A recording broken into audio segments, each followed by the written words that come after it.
Welcome जी code Uttar Pradesh की police भर्ती कर रहे सभी स्टूडेंट के लिए बहुत ही महत्वपूर्ण वीडियो देखें। इसमें हम हिंदी से रिलेटेड कुछ बहुत ही इंपॉर्टेंट प्रश्नों की बात करेंगे जो आपको एग्जाम में काफ़ी हेल्प करेंगे। आप सबको पता है कि एग्जाम सिर पर आ चुका है और तो इस समय जो मैं वीडियो लेकर आ रहा हूँ उनको आप ज़रूर देखें, क्योंकि मैं बहुत ही सिलेक्टेड बहुत ही अच्छे प्रश्न को रख रहा हूँ जो आपको एग्ज़ाम में बहुत ज़्यादा हेल्प करेंगे।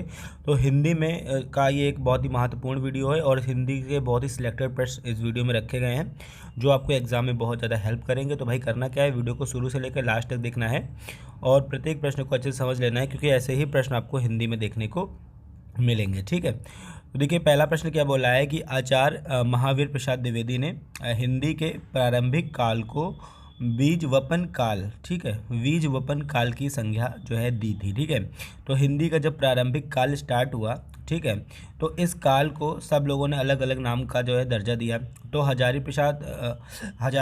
महावीर प्रसाद द्विवेदी जी ने इसे जो है बीज वपन काल की संज्ञा दी थी। ठीक है, तो ये थोड़ा सी टफ क्वेश्चन होता है और ऐसे ही पूछा जाता है, तो आपको याद रखना है कि आचार्य महावीर प्रसाद द्विवेदी द्वारा हिंदी के प्रारंभिक काल को क्या है, बीज वपन काल की जो है संज्ञा दी थी। ये चीज़ आपको याद रखना है। ठीक है, और मिस्र बंधुओं द्वारा जो है इसे प्रारंभिक काल कहा गया था। तो आपको याद रखना है कि प्रारंभिक काल भी किसके द्वारा कहा गया था, तो मिस्र बंधुओं द्वारा इसे प्रारंभिक काल कहा था।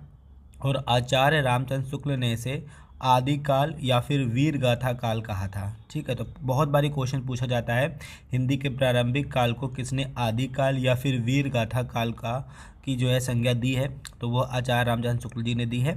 और राहुल सक्रात्यायन जी ने इसे सिद्ध समांत काल कहा था, ये चीज़ आपको याद रखना है। और हजारी प्रसाद द्विवेदी ने इसे आदिकाल कहा था। ठीक है, तो आदिकाल किसने कहा है, हजारी प्रसाद द्विवेदी ने। आचार्य महावीर प्रसाद द्विवेदी ने क्या कहा है, बीज वपन काल कहा है। मिश्र बंधुओं ने इसे प्रारंभिक काल कहा है। आचार्य रामचंद्र शुक्ल ने इसे आदिकाल या फिर वीर गाथा काल कहा है। राहुल सक्रात्यायन ने सिद्ध समांत काल कहा है। ठीक है, मोस्ट आईएमपी जो है याद रखेगा, ये पूछा जाता है। आचार्य रामचंद्र शुक्ल ने जो है प्रारंभिक काल को हिंदी के आदिकाल या फिर वीर गाथा काल की उपाधि जो है दी है। और आचार्य महावीर प्रसाद द्विवेदी के बारे में भी याद रखिएगा, इन्होंने इसे बीज वपन काल की जो है संज्ञा दी है। ठीक है, हिंदी के बहुत ही महत्वपूर्ण प्रश्न है। ये थोड़ा से जो क्वेश्चन टफ हो जाते हैं आप लोगों के लिए, वो आपको एग्जाम में आप जो छोड़ आते हैं, क्योंकि आपको सबको पता है हिंदी एक स्कोरिंग सब्जेक्ट है। जितना बेहतरीन से आप हिंदी कर पाएंगे उतना ही ज़्यादा आप सिलेक्ट हो जाएंगे, आपको जो नज़दीक पहुंच जाएंगे सिलेक्शन के, क्योंकि आपको बहुत ज़्यादा स्कोर करना होगा एग्ज़ाम में। तो स्कोर आप हिंदी से और जीके से कर सकते हैं, ये चीज़ आपको याद रखकर चलना है। ठीक है, फिर के पृथ्वीराज रासो आदिकाल की जो है सर्वश्रेष्ठ रचना मानी जाती है, ये चीज़ आपको याद रखना है। एक तो ये याद रखिएगा कि पृथ्वीराज रासो किस काल की रचना है, तो आदिकाल की, या फिर हिंदी के प्रारंभिक काल भी आप कह सकते हो, अभी मैंने आपको ऊपर बताया। ठीक है, तो पृथ्वीराज रासो आदिकाल की सर्वश्रेष्ठ रचना मानी जाती है। और जिसके जो रचयिता है वो कौन है, चंद्रबरदाई थे। ठीक है, तो पृथ्वीराज रासो आदिकाल की सर्वश्रेष्ठ रचना मानी जाती है, जिसके रचयिता कौन थे, चंद्रबरदाई थे, ये चीज़ आपको याद रखना है। और आचार्य रामचंद्र शुक्ल ने हिंदी का इसे प्रथम महाकाव्य भी कहा है, तो याद रखिएगा पृथ्वीराज रासो को किसने हिंदी का प्रथम महाकाव्य कहा है, तो आचार्य रामचंद्र शुक्ल जी ने कहा है। और इसके जो रचयिता थे वो कौन थे, चंद्रबरदाई थे। और इस जो प्रथम कहानी कौन थी, ये आपकी थी पृथ्वीराज रासो। ठीक है, बहुत ही महत्वपूर्ण सभी हैं, ये चीज़ आपको याद रखना है। जो कुछ मैं बोल रहा हूँ ये चीज़ समझ लीजिए, क्योंकि परीक्षा में ऐसे ही प्रश्न जो है आपको घुमा कर दे दिए जाएंगे हिंदी के, जो आप सॉल्व आपको कर आना है, बिल्कुल छोड़कर नहीं आना है। ठीक है, फिर देखिए विद्यापति की जो पदावली है मैथिली में लिखी आदिकाल की एक श्रेष्ठ रचना है। ठीक है, तो एक चीज़ और याद रखिएगा, पदावली किसकी रचना है, ये विद्यापति की है, ये चीज़ आपको याद रखना है। किस भाषा में लिखी रचना है ये, तो मैथिली भाषा में लिखी ये रचना है।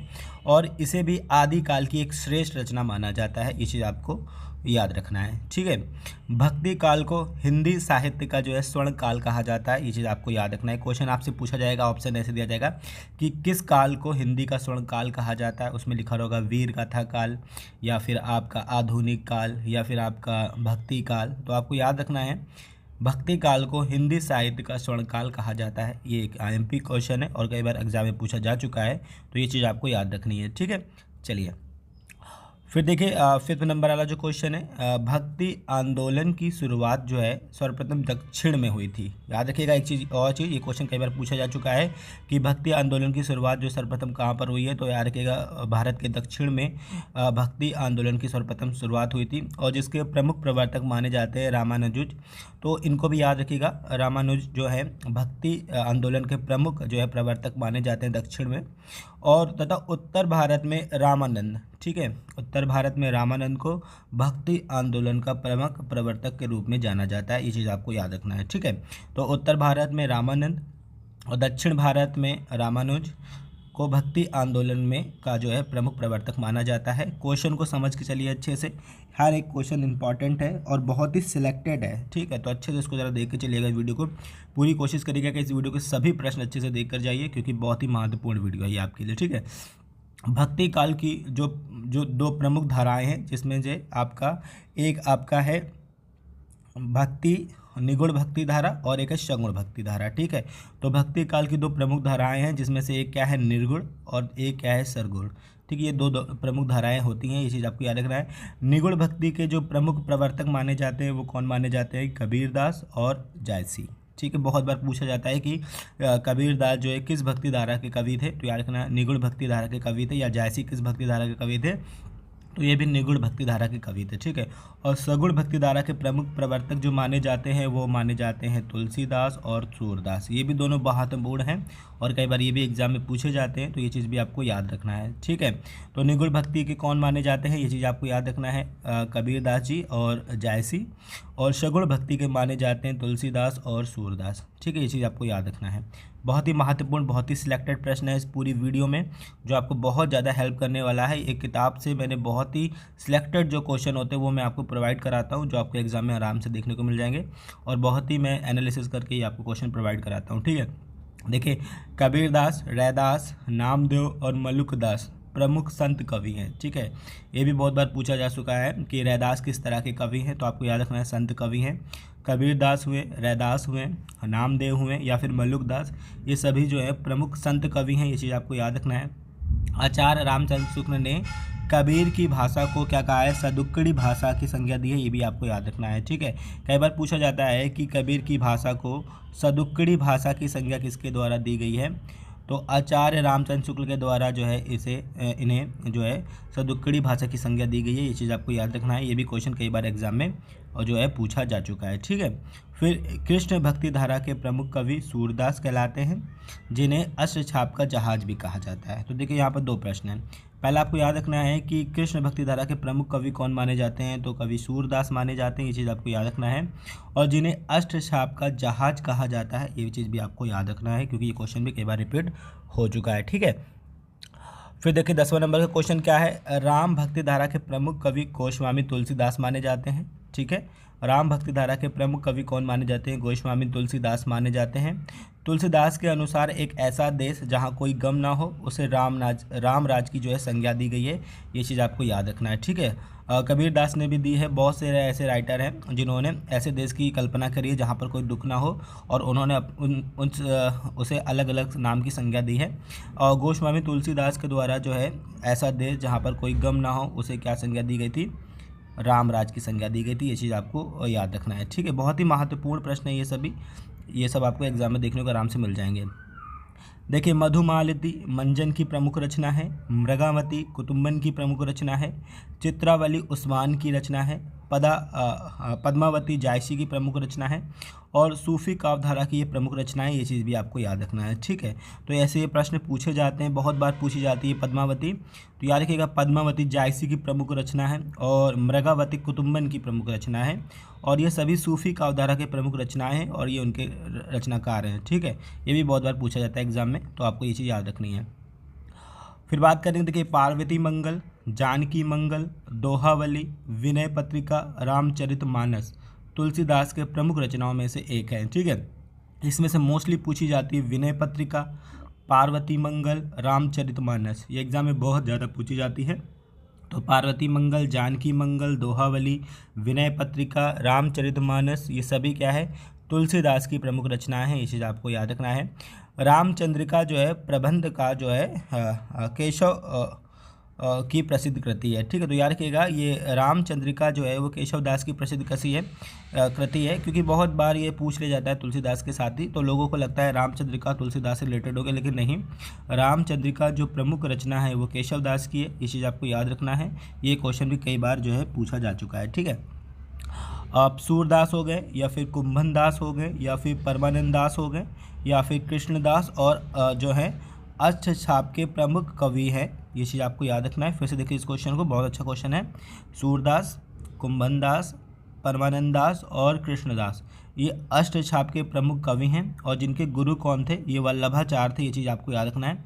आपसे क्वेश्चन पूछा जाएगा कि सूरदास के गुरु कौन थे, तो आपको याद रखना है गुरु वल्लभाचार्य थे इनके गुरु, और कृष्णदास के गुरु कौन थे, तो गुरु वल्लभाचार्य थे, और यही थे जो अष्टछाप के प्रमुख कवि भी थे। ये चीज़ आपको याद रखनी है। ठीक है, महत्वपूर्ण प्रश्न है सभी, ये सबको आपको याद रखना है।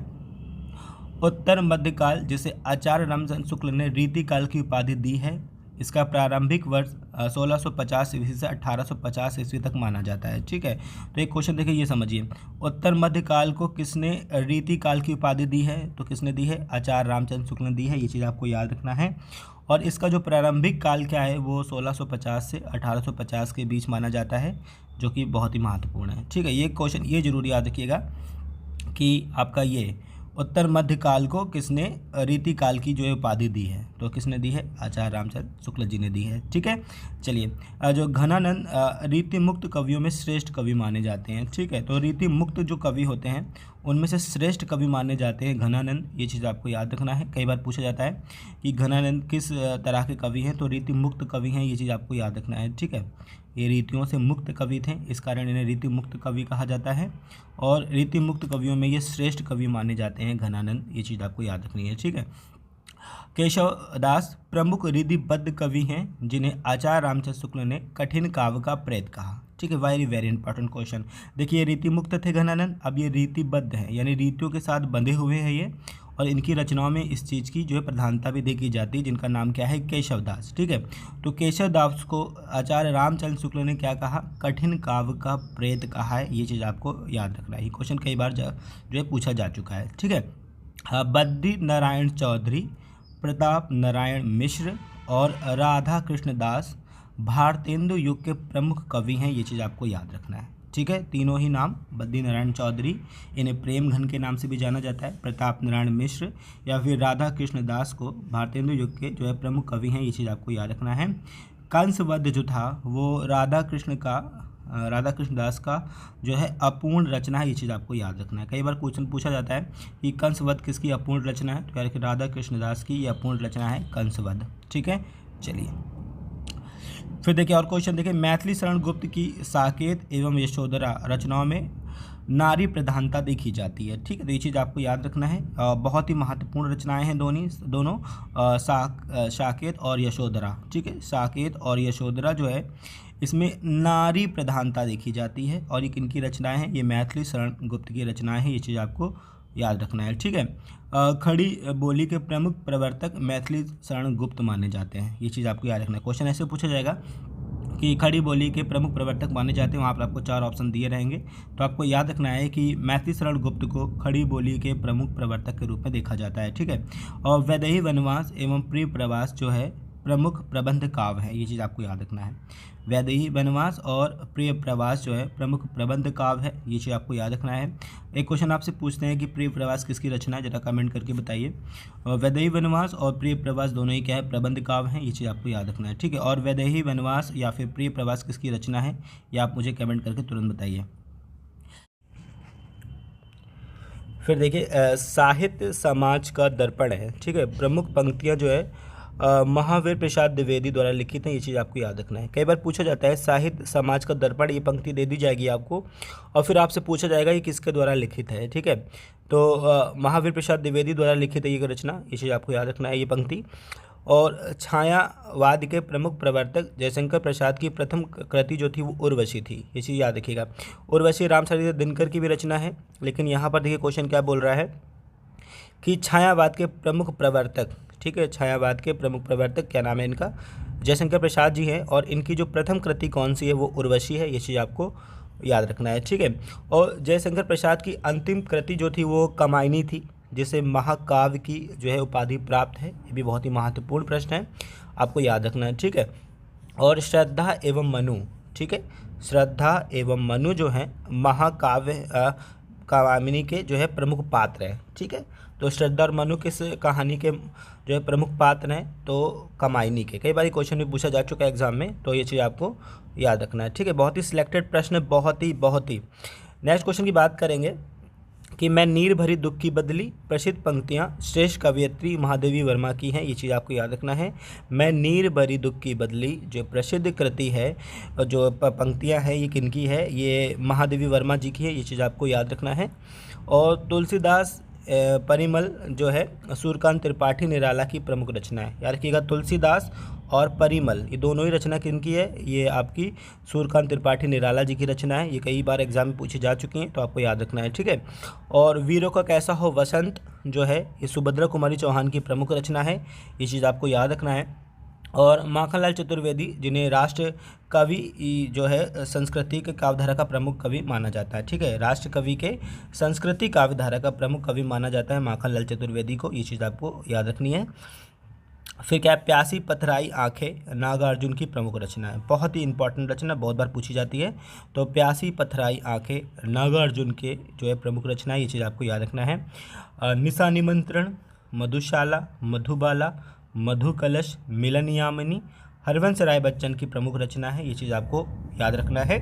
और गजानन माधव का उपनाम जो है वो है मुक्तिबोध, ये भी आपको याद रखना है। मैंने हिंदी की कई वीडियो जो है प्रोवाइड की है, उन सबको आप देख सकते हैं, तो हिंदी का आपका पूरा सिलेबस जो है कंप्लीट हो जाएगा, ये चीज़ आपको याद रखना है। मैं इसी वीडियो में जो है उन वीडियो का लिंक दे रहा हूँ, आप उन्हें देख लीजिएगा अच्छे से, जो आपको एग्जाम में बहुत ज़्यादा हेल्प करेगी, ठीक है। उत्तर प्रदेश के फर्रुखाबाद में जन्मी, याद रखिएगा, उत्तर प्रदेश के फर्रुखाबाद में जन्मी महादेवी वर्मा को आधुनिक मीरा की जो है उपाधि प्राप्त है, ये चीज़ आपको याद रखना है। और ये छायावाद की प्रमुख प्रवर्तक भी हैं, और करुण रस की प्रमुख इनका जो है रचना जो है, इनकी रचनाओं में करुण रस की प्रधानता देखी जाती है, ये चीज़ आपको याद रखना है, ठीक है। फर्रुखाबाद में जन्म हुआ है इनका, महादेवी वर्मा जी का, आधुनिक मीरा, छायावाद की प्रमुख प्रवर्तक और करुण रस की प्रमुख माना जाता है, ये चीज़ आपको याद रखना है, ठीक है। कला और बूढ़ा चांद सुमित्रानंदन पंत की प्रमुख जो है रचना है, ये चीज़ आपको याद रखना है। और परीक्षा गुरु जो है लाला श्रीनिवास दास की प्रमुख रचना है, उपन्यास है, ये चीज़ भी आपको याद रखनी है, ठीक है। और मंगलसूत्र जो है वो मुंशी प्रेमचंद का अधूरा उपन्यास था, ये चीज़ आपको याद रखना है। मंगलसूत्र जो है मुंशी प्रेमचंद का अधूरा उपन्यास था। इरावती जो है जयशंकर प्रसाद का अधूरा उपन्यास है, ये भी कई बार पूछा जा चुका है। मंगलसूत्र मुंशी प्रेमचंद का, इरावती जो है जयशंकर प्रसाद का अधूरा उपन्यास है।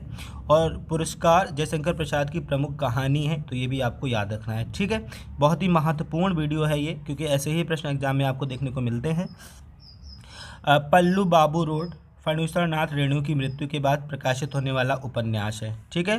पल्लू बाबू रोड जो है फणीश्वर नाथ रेणु की मृत्यु के बाद प्रकाशित होने यानी मरणोपरांत प्रकाशित होने वाला इनका उपन्यास है, ये चीज़ आपको याद रखनी है। और देखिए कुछ महत्वपूर्ण रचनाएं, इन पर ज़रा नज़र डाल लीजिए, क्योंकि यहीं से एग्जाम में क्वेश्चन बनते हैं। पंच परमेश्वर मुंशी प्रेमचंद की प्रमुख रचना है। आकाशदीप जयशंकर प्रसाद की प्रमुख रचना है। बिखरे मोती सुभद्रा कुमारी चौहान की प्रमुख रचना है। संध्या गीत महादेवी वर्मा जी की रचना है। चीफ की दावत भीष्म शाहानी की प्रमुख रचना है। अंधा युग धर्मवीर भारती की प्रमुख रचना है। और आषाढ़ का एक दिन मोहन राकेश की प्रमुख रचना है। एक है रचना पूस की रात, उसको कमेंट करके बताइए कि वो किस राइटर की प्रमुख रचना है। आषाढ़ का एक दिन मोहन राकेश, लेकिन पूस की एक रात किसकी रचना है, यह मुझे कमेंट करके बताएं। जल्दी मैं आपको एक बहुत ही इंपॉर्टेंट वीडियो के साथ मिलता हूँ। तो आई होप आपको ये वीडियो पसंद आएगी, अगर आए तो please like and share. Thank you.